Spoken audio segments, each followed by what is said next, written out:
तो guys welcome back to my YouTube channel we know history. So guys आज का topic है हमारा एनाबेल डॉल। एनाबेल डॉल के बारे में आप सभी ने सुना ही होगा। सो गाइज़ चलिए आज की वीडियो स्टार्ट करते हैं। 2013 में एक मूवी आई थी जिसका नाम था द कॉन्जूरिंग। आप में से कई लोगों ने ये मूवी तो देखी ही होगी, अगर नहीं देखी होगी तो उसका नाम तो आपने डेफिनेटली सुना होगा। ये मूवी बाकी मूवीज़ की तरह बिल्कुल भी नहीं थी। ये मूवी एक सच्ची घटना पर बेस्ड थी।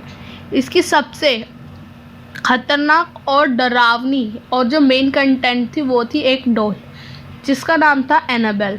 इस कहानी की शुरुआत होती है 1970 में। एक लड़की थी जिसका नाम था डोना और उसकी माँ ने उसे एक एंटिक डॉल गिफ्ट करी थी। उसे बचपन से ही डॉल्स के साथ खेलने का बहुत शौक़ था। उसे बचपन से ही डॉल बहुत पसंद थी, इसीलिए वो कॉलेज में होने के बाद भी डॉल के साथ खेलती थी। और वो एक नर्स की पढ़ाई भी कर रही थी। उसकी एक रूममेट भी थी जिसका नाम था एंजी। वो दोनों एक अपार्टमेंट में रहते थे।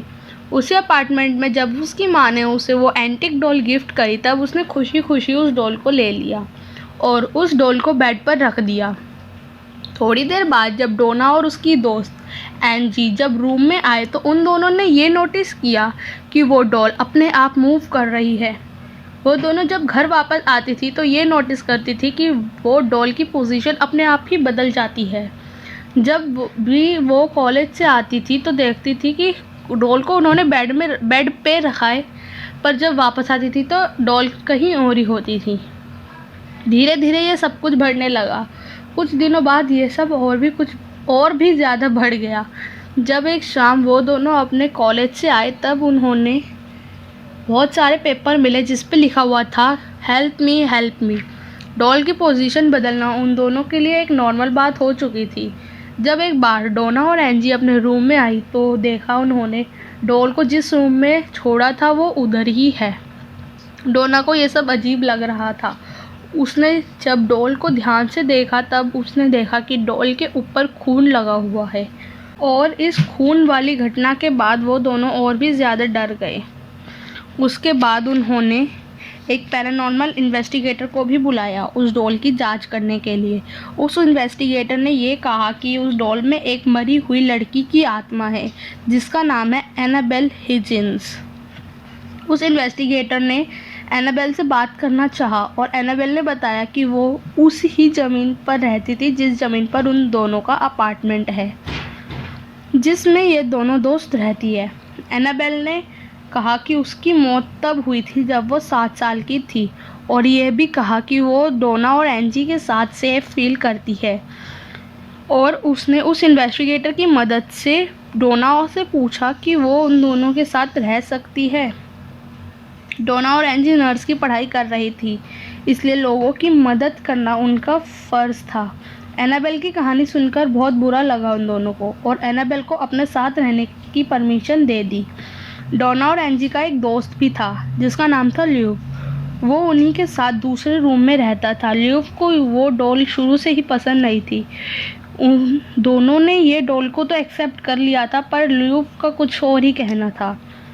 उसने कहा कि तुम दोनों ने इस डॉल को एक्सेप्ट नहीं करना चाहिए था, पर उन दोनों ने ल्यूव की बात नहीं मानी। उस इन्वेस्टिगेटर की बात सही लग रही थी और उसने तो यह कहा है कि वो उस डॉल के अंदर एक 7 साल की लड़की की आत्मा है और वो उन्हें चोट नहीं पहुंचाएगी। डोना को ये नहीं पता था कि जल्दी ही उसकी बात गलत साबित होने वाली है।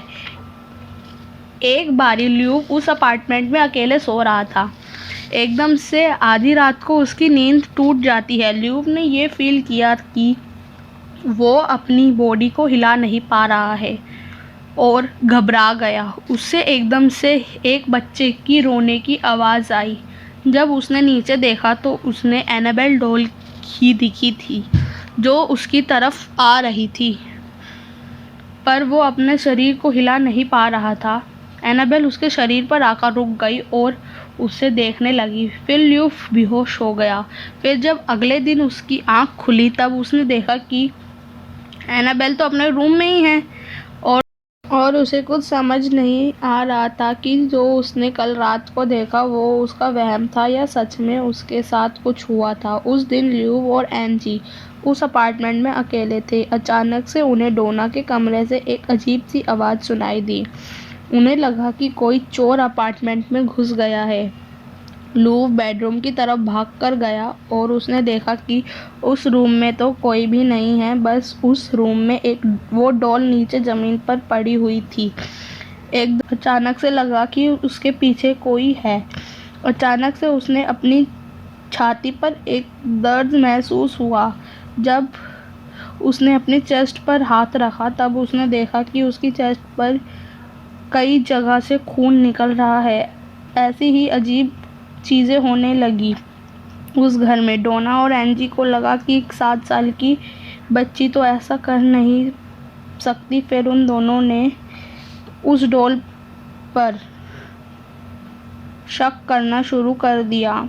इसी के लिए उन दोनों ने एक प्रीस्ट को भी बुलाया, फादर हिगेन को लगा कि वो काम इनके बस की नहीं है, उनके लिए सही नहीं है। इसलिए फिर फादर हिगेन ने एक दूसरे फादर को बुलाया, फादर कुक। एक बड़े प्रीस्ट को बुलाया, फादर कुक को। फिर फादर कुक ने एड और लॉरेन को बुलाया। और इनके बारे में आप लोगों ने कॉन्जरिंग मूवी में देखा ही होगा। एड और लॉरेन ने उस अपार्टमेंट में जाकर डोना, एंजी और ल्यूव से बात की और इन्वेस्टिगेशन के बाद उन्होंने ये पता चला कि उस डॉल में एक 7 साल की लड़की की आत्मा नहीं है, बल्कि एक शैतान की आत्मा है जो एक छोटी लड़की बनने का नाटक कर रहा था। और उसका मकसद प्यार पाना नहीं, बल्कि उन तीनों दोस्तों में से किसी एक के शरीर पर कब्जा करना है। डोना ने उस डॉल को वॉरेन्स को सौंप दिया और एड और लॉरेन वॉरेन ने उसे अपने साथ रखने का डिसीज़न ले लिया। फिर क्या था, तब से ही वो डॉल लॉरेन और वॉरेन के म्यूज़ियम में ही है। सो गाइज, आज की वीडियो के लिए बस इतना ही। मिलते हैं नेक्स्ट वीडियो में, तब तक के लिए बाय। वीडियो अच्छी लगी हो तो लाइक, शेयर, कमेंट और चैनल को सब्सक्राइब करना मत भूलना। Thank you.